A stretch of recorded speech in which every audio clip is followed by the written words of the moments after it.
ጥቅምት 1900 የተነሳውን የጦር ኃይል ታሪካችንን ይዘን በዱላ ቅብብል ዛሬ ላይ ደርሰናል። ይህ ሞርስ ኮሙኒኬሽን ነው። የኢትዮጵያን ሉዓላዊ ግዛት እየጠበቀና እያስከበረ ዛሬ ላይ ያደረሰውን ትናንት ደሙን ያፈሰሰ አጥንቱን የከሰከሰውን እያመሰገንን ታሪኩን እየተረክን የፈጸመውን ጀብድ እየዘከርን ለዛሬው የጦር ኃይል ብርታት እንዲሆነው እያደረግን ለነገው ተተኪ ጀግንነትን እንዲወርስ ተግተን። ጤና ይስጥልኝ። ይህ የሞርስ ሰበር ዜና ነው። የህወሓት ቡድን አዲቀይህ ላይ ሆኖ ከባድ መሳሪያ መተኮስ ጀመረ። እነ ዶክተር ደብረጽዮን ታደሰ ወረደን አባል አድርገው ኮማንድ ፖስት ማቋቋማቸው ታወቀ። በመቀሌ የትኛው ማደያ ውስጥ ነዳጅ እንዳይሸጥ ታዘዘ።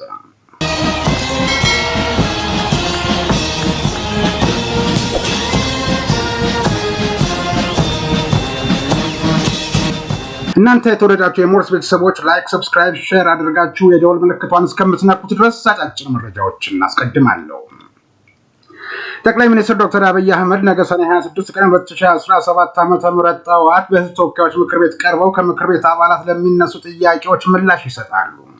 የህዝብ ተወካዮች ምክር ቤት ጠቅላይ ሚኒስትሩን ምላሽ ካዳመጠ በኋላ የመጪውን ዘመን የ2018 ዓ.ም በጀት ተቀብሎ እንደሚያጸድቅ ይጠበቃል። መረጃውን ያደረሰን የህዝብ ተወካዮች ምክር ቤት ነው።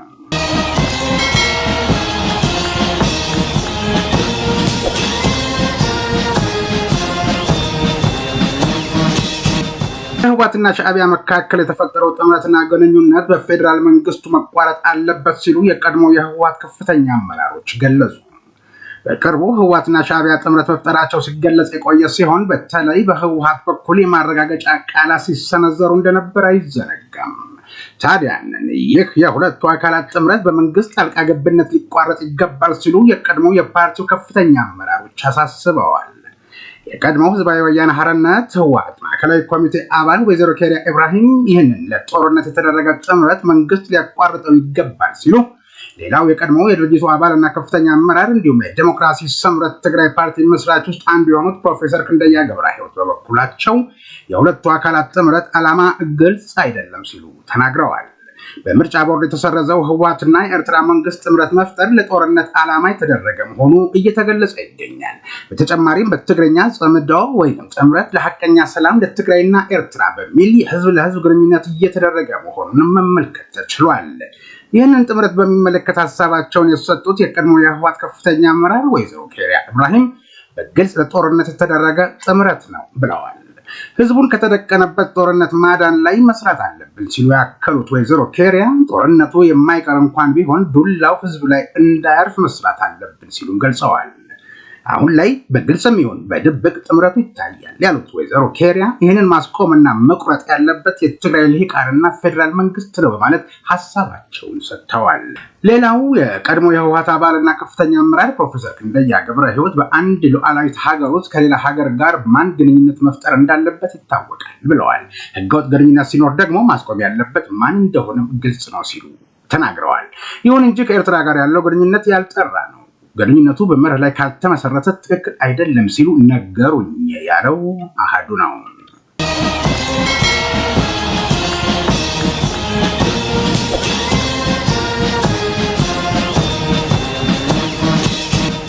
ሰኔ 20 ቀን 2017 ዓ.ም ሲቪል የለበሰ ኤርትራ ወታደር የዛላምበሳ ነዋሪ ባልና ሚስት ላይ የተፈጸመው በድንበር ከተማ ዛላምበሳ አካባቢ የሚገኘውን ህዝብ ክፉኛ ማስቆጣቱን የተመለከተ ዘገባ ባለፈው የዜና ወጃችን አቅርበንላችሁ ነበር።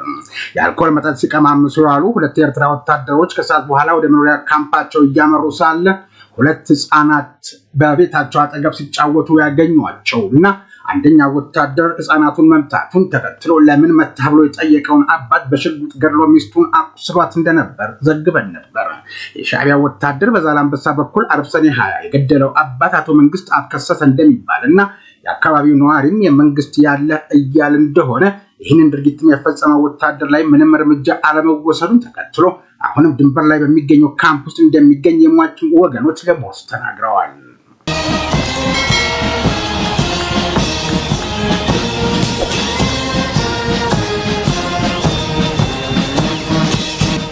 ህጋዊ ህልውናው በምርጫ ቦርድ የተሰረዘው ህወሓት ከሻዕቢያ ጋር ተጣምር ያለው ካለ በኋላ በትግራይ ለህብረተሰቡ ይቀርቡ የነበሩት መሰረታዊ የምግብ ፍጆታዎችን ጨምሮ በክልል የሚገኘውን የሀገር ሀብትና ነዳጅ ወደ ኤርትራ ሲያጓጉዝ እንደነበር ከዚህ ቀደም ዘግበን ነበር። የነዳጅ እጥረት ተፈጥሮ የመንግስት ስራዎች ሲበደሉ እነ ሞንጆሪኖ ቀን በብርሃን ሌሊት በጨለማ በቦቴ በበርሜል በጀሪካን ነዳጅ ሲያሸሹ ከመቆየታቸው በላይ መውሰድ ያልቻሉትን ከዝነው ነበር።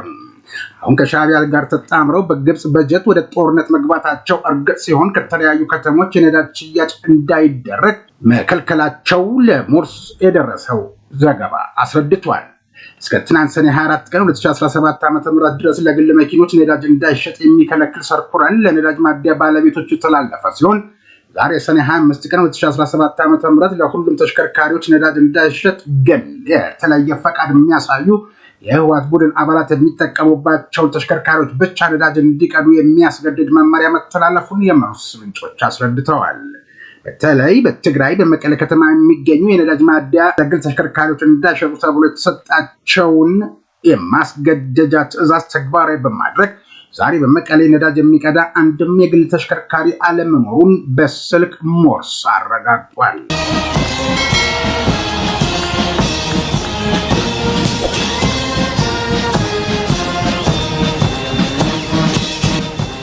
በግብጽ በጀት በሻዕቢያ ስምሪት ሰጪነት በባንዳዎች እገዛ ለመክፈት ለተዘጋጀው ጦርነት አፈጻጸም ህወሓት ኮማንድ ፖስት ማቋቋሙን ሞርስ ከመቀሌ ያገኘው መረጃ ያመለክታል። አንደኛ ሌተና ጀነራል ታደሰ ወረደ ከጊዜያዊ አስተዳደር፣ ሁለተኛ አይተ አማኑኤል አሰፋ ከጊዜያዊ አስተዳደር፣ ሶስተኛ ጀነራል ፍስሐ ማንጁስ ከጊዜያዊ አስተዳደር፣ አራተኛ ዶክተር ደብረጽዮን ገብረ ሚካኤል ከህወሓት፣ አምስተኛ ወይዘሮ ፈትለወርቅ ገብረ እግዚአብሔር ከህወሓት፣ ስድስተኛ ዶክተር አብርሃም ተከስተ ከህወሓት፣ ሰባተኛ ጀነራል መግባይ ኃይለ ከህወሓት፣ ስምንተኛ ሜጀር ጀነራል ዮሐንስ ወልደ ጊዮርጊስ መዲድ ከታጣቂ፣ ዘጠነኛ ጀነራል ኃይለ ሥላሴ ወዲም በይተይ ከታጣቂ አባል አድርገው ኮማንድ ፖስቱን ያቋቋሙ ሲሆን እንዴት የጊዜ አስተዳደሩ ፕሬዝዳንት በአባልነት እንደተቀላቀሉ አልገባንም፣ ሚናቸውን መለየትም አልተቻለንም ያሉት የሞርስ ምንጮች የኮማንድ ፖስቱ ሰብሳቢ ደብረጽዮን ሊሆኑ እንደሚችል ግምት ቢኖርም ይፋ አልተደረገም ብለዋል። በተመሳሳይ የኮማንድ ፖስቱ ዝርዝር ክንውን ገላጭ ሆነው ምን እንደሆነ ለአባላት ከመገለጹ ውጭ ይፋ ባለመደረጉ ምን ሊያከናውን እንደሆነ እስካሁን ድረስ አልታወቀም። ግን የሰዓት እላፊ ገደብ እንደሚኖር በእርግጠኝነት የሚናገሩ ምንጮች ይህም ወጣቱን ቤት ለቤት በመግባት ለማፈስና ሀብትና ንብረትን ለማሸሽ ይጠቅመናል ብለው ስላሰቡ ነው መባሉን ሞርስ ሰምቷል።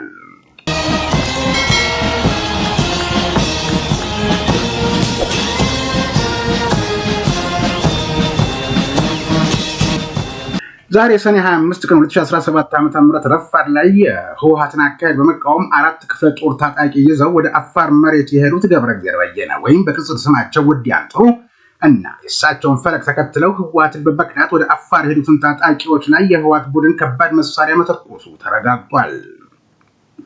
በወዲያን ጥሩ የሚመራው ታጣቂ ስልታዊ ጥቃት ለመፈጸምና ገዢ መሬት ለመያዝ በተንቀሳቀሰበት ወቅት ጆን መድን በተባለ የህወሓት ቡድን ታማኝ አገልጋይ በተሰጠ ቀጭን ትዕዛዝ በአፋር መሬት ያለው የትግራይ ታጣቂ ባንዳ በመሆኑ እግሩን አንስቶ ወደ ትግራይ እንዳያስብ በለው በሚል ከባድ መሳሪያ የቡድኑ ታጣቂዎች ተኩሰዋል።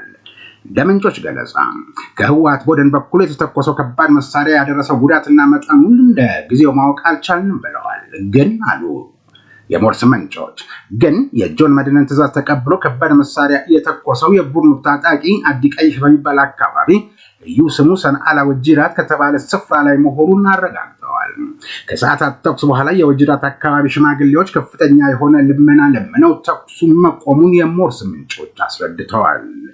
ይህ በእንዲህ እንዳለ የህወሓትን አካሄድ በመቃወም ከቦርኖ የሚለያዩ የጦር ሰዎች አሁንም መኖራቸው እየተሰማ ነው።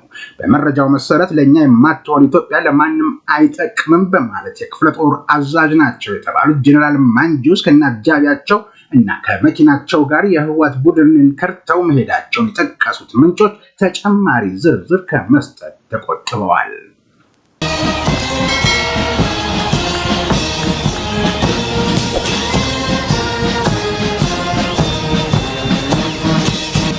የተወደዳችሁ የሞርስ ቤተሰቦች ላይክ፣ ሰብስክራይብ፣ ሼር አድርጋችሁ የደውል ምልክቷን በመንካት ተጨማሪ ቤተሰብ እንድናገኝ ስለረዳችሁን እናንተም አብራችሁ ስለነበራችሁ እናመሰግናለን።